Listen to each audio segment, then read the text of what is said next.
I found out I got into UT Austin on the same day my brother passed his driver's test. Only one of us got a cake. The email came in at 3:42 p.m. Subject line, "Congratulations, Madison Alvarez." For a full minute, I just stared at the screen, not even blinking. My chest was buzzing, like my heart had been holding its breath for months. I pressed my palm against the table, grounding myself. Then I read it again, this time slower. A partial scholarship. An official welcome. My name, printed on a digital letterhead that made everything feel real. I slipped off the kitchen stool and reached for my phone, only to hesitate. My parents didn't know I had even applied. I'd used fee waivers with help from Mrs. Lang, my guidance counselor. They had told me college was too expensive unless you got a full ride and not really necessary unless you're going into law or medicine. I'd wanted this moment to be ours anyway. Not in defiance, just in hope. The front door flew open. Javier barged in, tossing his backpack onto the couch and waving a small plastic card like it was a trophy. "Guess who just passed on the first try?" he shouted. Mom rushed in from the kitchen with a squeal. "My baby? I knew you could do it." Dad came around the corner, grinning. "That's my boy." Finally, someone to run errands. I stayed frozen in the doorway to the dining room, laptop still open behind me, notifications still glowing. I cleared my throat. "Hey, I just got into UT Austin," I said, smiling nervously. "They offered me a partial scholarship." For a second, no one responded. Then Dad nodded. "Well, that's something. We'll see how it works out." Javier beamed as Mom handed him a tiny wrapped gift. He tore the paper to reveal a keychain, black leather with his initials on it, and a small ceramic figurine of a car. "There's chocolate cake in the fridge," she added. "We'll have it after dinner." I stood there, unsure whether to repeat myself or retreat. At dinner, the table was crowded with plates of arroz con pollo and fried plantains. Abuela's recipe, though Abuela had been gone 2 years. Cousin Marco and Tia Yvette had stopped by to congratulate Javier, and the whole evening spun around his new license, how soon he'd drive to school, what car he might save up for, how proud everyone was. When it was time for dessert, I offered to get the cake. I opened the fridge, eyeing the chocolate frosting and curled lettering. "Way to go, Javi." My fingers brushed the edge of the box, then hesitated. Beside it, tucked into the door, was a small white package with a sticky note. "Madison, for school." I peeled it open on the counter. Inside was a rice cooker, compact, shiny, and beige, with a note that read, "You'll need this." "Mom." "Thanks," I mumbled, carrying it to my room while the rest of the family cheered for Javier's first slice. Upstairs, I sat cross-legged on my bed and pulled out the scarf my grandmother had given me in 8th grade. It was soft and faded, once turquoise, now dulled by time. She'd said, "For when you go somewhere they can't see you." Back then, I thought she meant the world. Maybe she'd meant home. I folded the acceptance letter slowly and wrapped it inside the scarf. I wasn't sure why I did it. Maybe I needed to protect it. Maybe I needed to believe someone somewhere would care as much as I did. Later that night, my phone buzzed with a notification. Javier had posted a family photo, him holding the license with Mom, Dad, and Tia Yvette flanking him. You could just barely see my shoulder on the far edge, cropped out by an Instagram filter. The caption, "Family is everything." Mom had commented, "So proud of you, Mijo. The best is yet to come." I didn't like the post. I didn't comment. I just stared at it until the screen went dark. There's a silence that fills a house, even when it's loud. I heard it that night, between plates clinking in the dishwasher, the TV murmuring downstairs, and Dad laughing at reruns. It's the silence of not being seen, even when you're right there. I used to think that if I worked hard enough, they'd notice. That grades, trophies, and effort could cut through the fog. But I was starting to realize some people only see what they're looking for. And I wasn't it. The next morning, I folded the scarf and the letter into the side pocket of my suitcase. It wasn't much, a few t-shirts, a pair of jeans, some socks. But it was mine. I didn't know what Austin would be like. I didn't know how I'd afford everything, or if I'd make friends, or if I'd ever stop feeling this hollow. But I knew this. I had a spot. I had a start. And I wasn't going to wait for someone else to clap for me. I left Orlando with a suitcase, a scholarship, and a silence I didn't know I'd carry for years.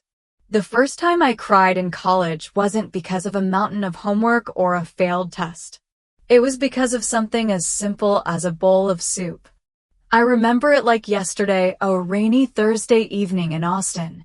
Sophie's mom had shown up at our cramped apartment with a big container of homemade chicken soup, the kind that smells like comfort and home.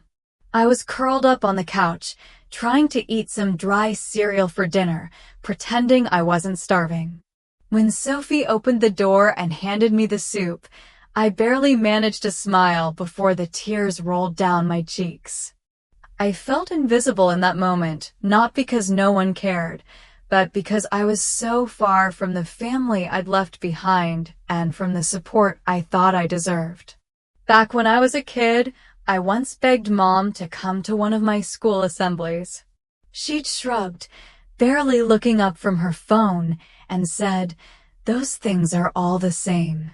That phrase haunted me through my years at UT Austin, reminding me that some people just don't see you the way you see yourself. College wasn't easy. From 2020 to 2022, I learned to juggle 3 jobs, a full course load, and bills that seemed to multiply overnight. Our apartment was small and shared with 2 other girls, meaning I rarely had a moment to myself. The fluorescent lights in the campus library became my second home, and the cafes where I worked buzzed with the quiet exhaustion of students who knew this was survival. Sophie was my roommate, and the first person who noticed when I started eating cold cereal because I didn't have time or energy to cook. One Sunday, she invited me to join her family's faux night, a simple tradition that became a weekly reprieve. It was in those evenings that I began to build a new kind of family, chosen, supportive, and real. Then there was Eric, the barista at the cafe who always seemed to save an extra pastry for me after closing time. One night, as rain poured down outside, he caught me off guard by pulling his hoodie over my shoulders on the walk back. It wasn't romantic or dramatic, just a small act of kindness that mattered more than words. Academically, I pushed myself harder than ever. I was determined to make it count, to make up for all the times I'd felt unseen. I worked through research papers, group projects, and exams, keeping my GPA high enough to qualify for departmental honors. But when I called home to share my achievements, the silence was deafening. Texts went unanswered. Calls went to voicemail. The only time I heard from Javier was when he called to tell me he and Olivia were expecting a baby. Their parents were throwing a surprise dinner, he said, and everyone was buzzing with excitement. No one asked about me. The loneliness was real. The weight of carrying my dreams alone and knowing that my family wasn't there to catch me if I fell was suffocating. One day, I got an email that my latest paper had been published in a student journal. It was my proudest moment yet, and I called home immediately. I told Dad the news, my voice trembling with hope. His response? Good. Can you help your brother with hospital bills? I laughed. Not because it was funny, but because in that moment, I finally saw the pattern. The invisible ledger where my worth was measured not by my dreams, but by how much I could give to others. Financial aid lines stretched long outside the campus office. I learned to budget every penny, from splitting toilet paper costs with roommates to deciphering confusing messages from landlords demanding deposits or rent hikes. My life felt like a constant balancing act, teetering between exhaustion and the next deadline. Yet, amidst the struggle, I found moments of grace. A shared cup of coffee with friends who became family. The kindness of strangers who reminded me that belonging is not always about blood.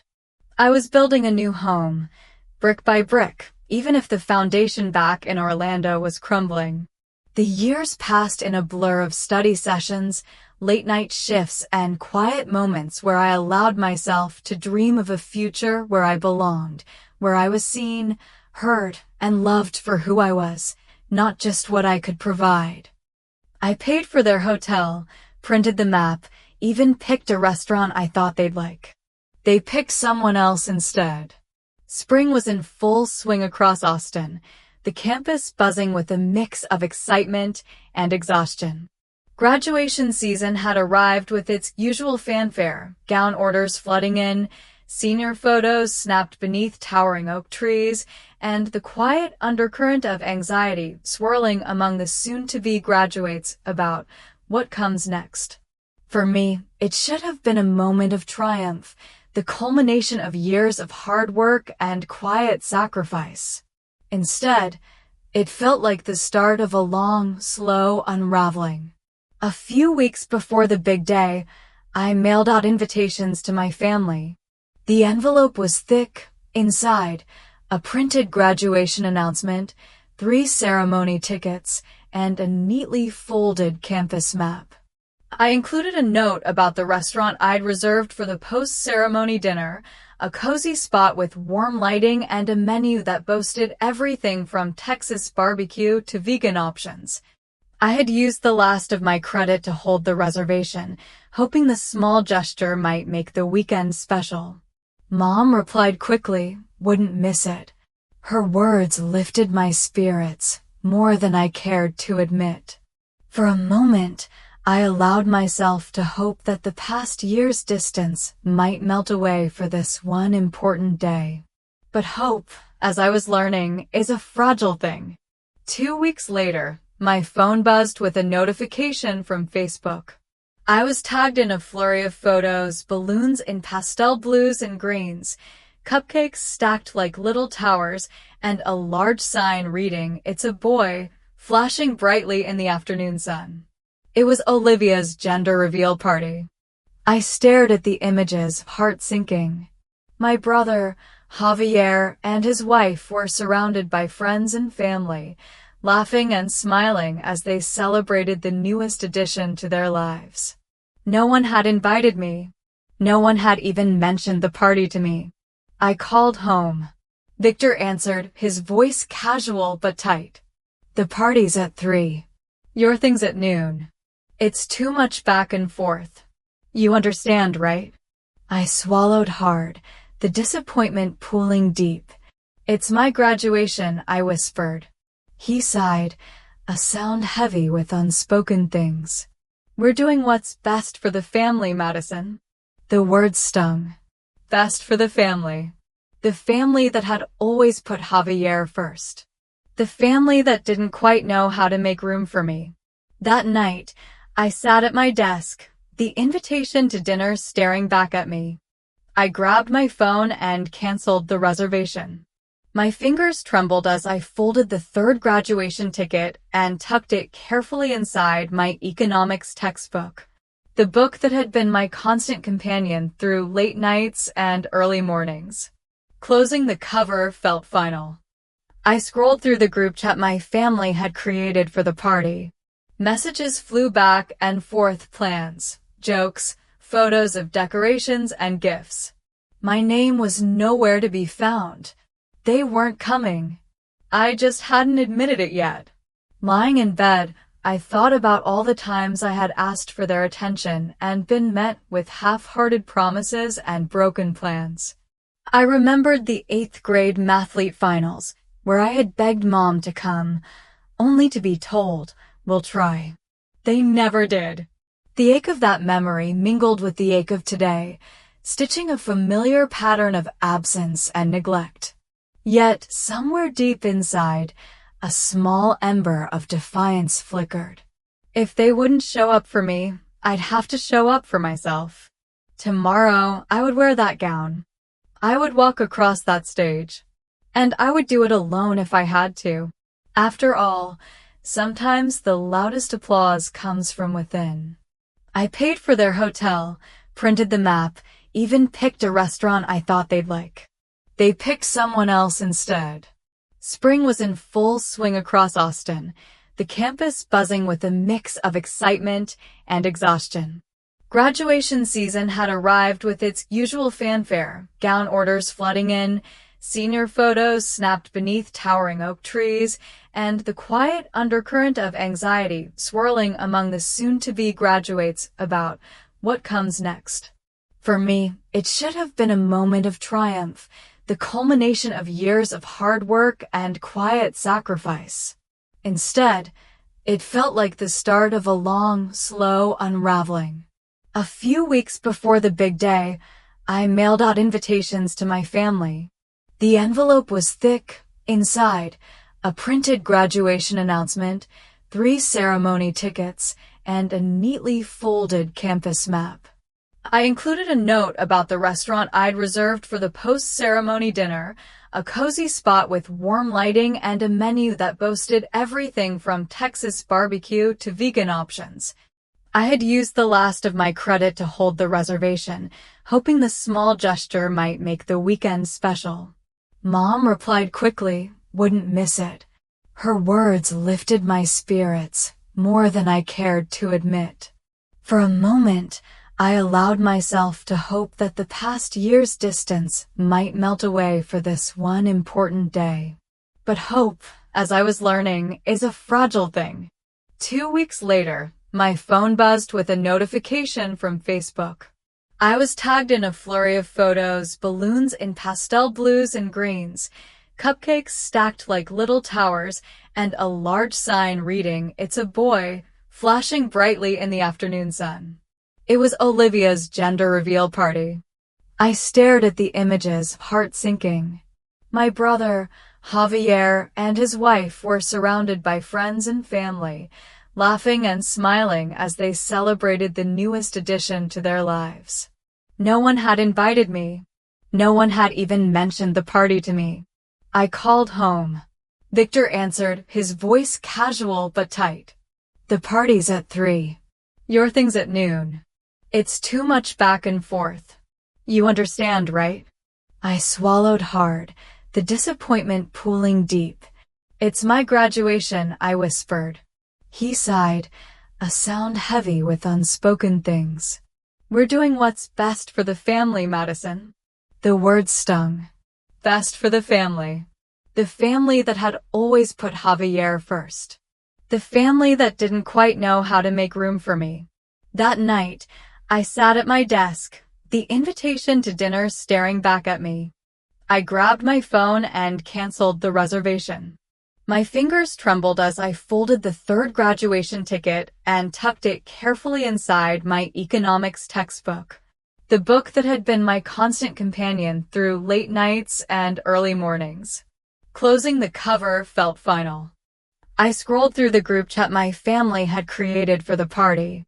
Messages flew back and forth, plans, jokes, photos of decorations and gifts. My name was nowhere to be found. They weren't coming. I just hadn't admitted it yet. Lying in bed, I thought about all the times I had asked for their attention and been met with half-hearted promises and broken plans. I remembered the 8th grade mathlete finals, where I had begged Mom to come, only to be told, "We'll try." They never did. The ache of that memory mingled with the ache of today, stitching a familiar pattern of absence and neglect. Yet, somewhere deep inside, a small ember of defiance flickered. If they wouldn't show up for me, I'd have to show up for myself. Tomorrow, I would wear that gown. I would walk across that stage. And I would do it alone if I had to. After all, sometimes the loudest applause comes from within.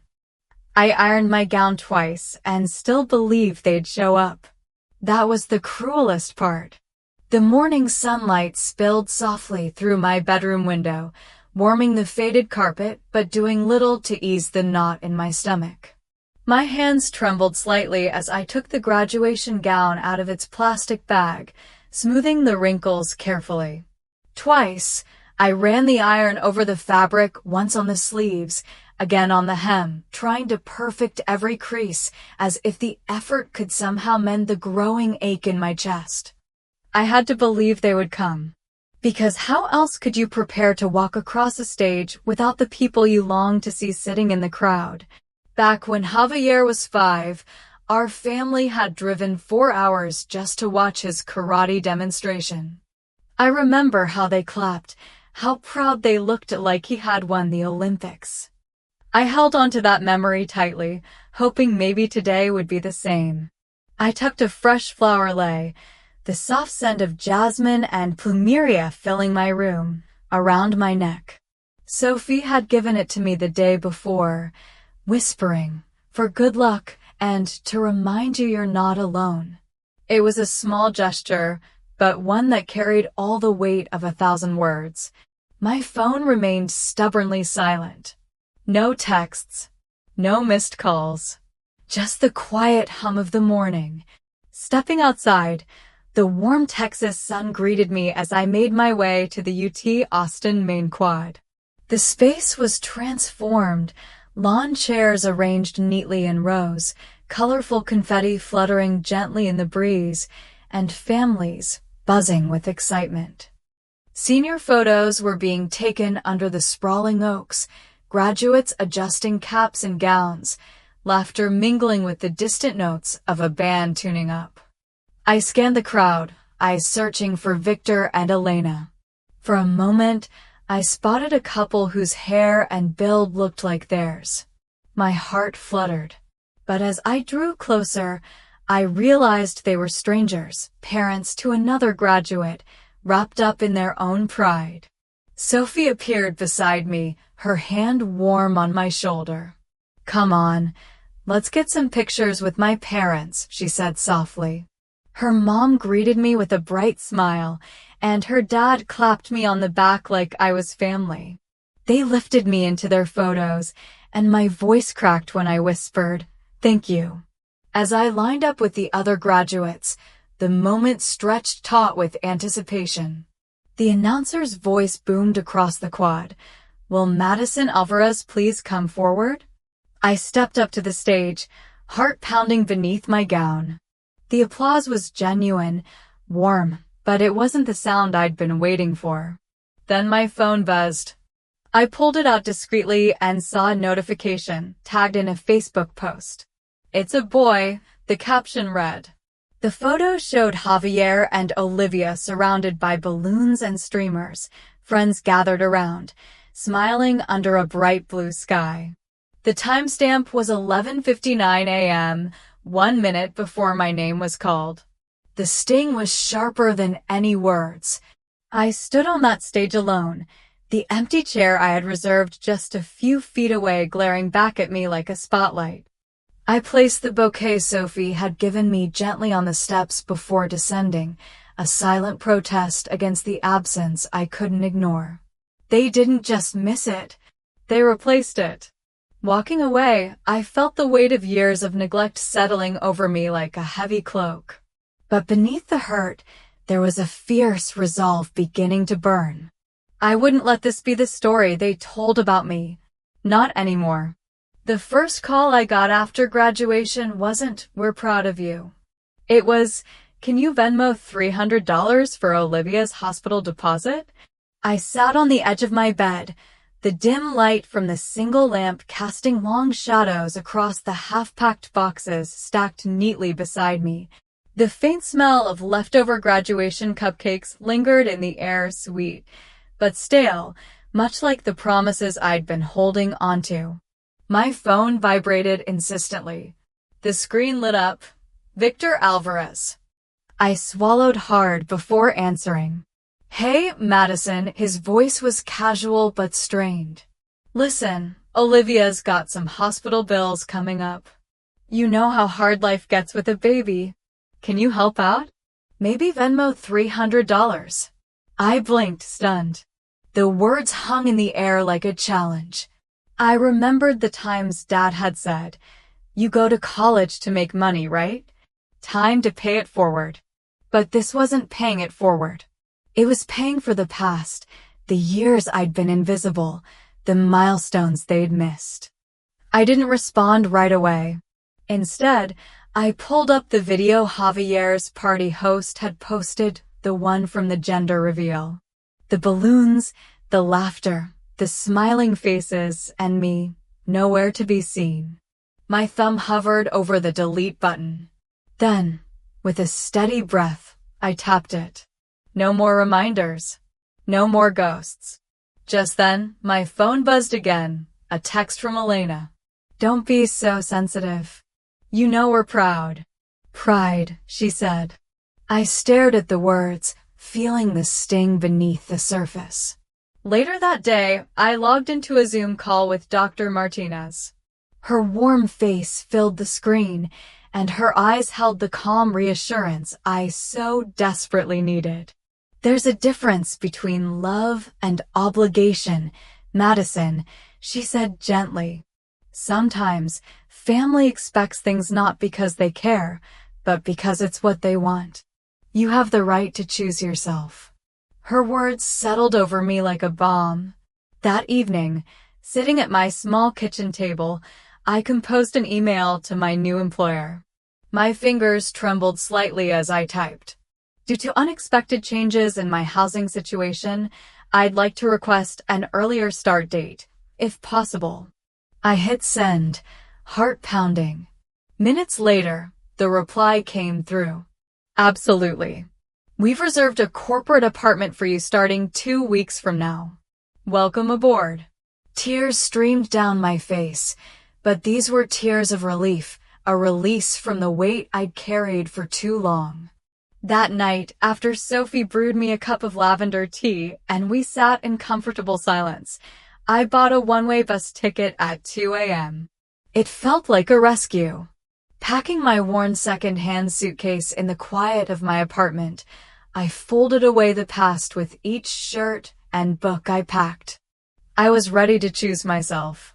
The apartment smelled like fresh paint and possibility. Stepping into my new studio apartment in Austin felt like breathing for the first time after holding my breath for years. The walls were a crisp white, the sunlight pouring through the big windows flooding every corner with warmth.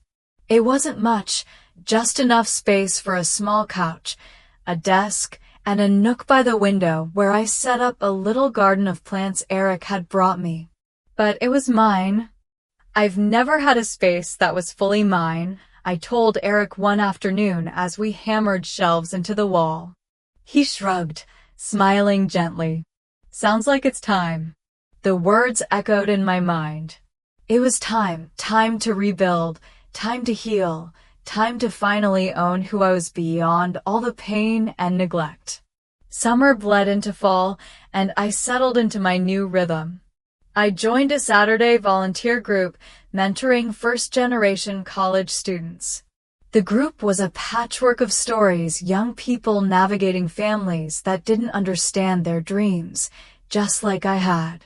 Sitting across from Anaya, a shy girl not much older than I was when I left home, I found myself saying, "Do families ever get better?" She shrugged, eyes wide and hopeful. Sometimes, I told her softly. But sometimes, you build your own. Eric, who had become a steady presence in my life, brought over a small potted plant one day. For your new place, he said, setting it carefully on the windowsill. We watered it together, laughing when the soil spilled over the edge. No expectations, he said. Just support. That simple act felt like a promise, one I was learning to make to myself. Meanwhile, my phone buzzed with messages. Javier texted me one evening, "Miss having a sister." I stared at the screen before typing back slowly, "I miss being treated like one." Elena called once and left a voicemail. "We were wrong," she said. "I hope someday you'll call back." I listened to the message twice, then deleted it without replying. Some doors close for good, and that's okay. On quiet evenings, I found comfort in small routines, farmers' markets filled with fresh peaches and homemade bread, solitary walks along tree-lined streets, and the occasional laughter shared with new friends who saw me, really saw me. The plants on my windowsill grew slowly, steady and sure.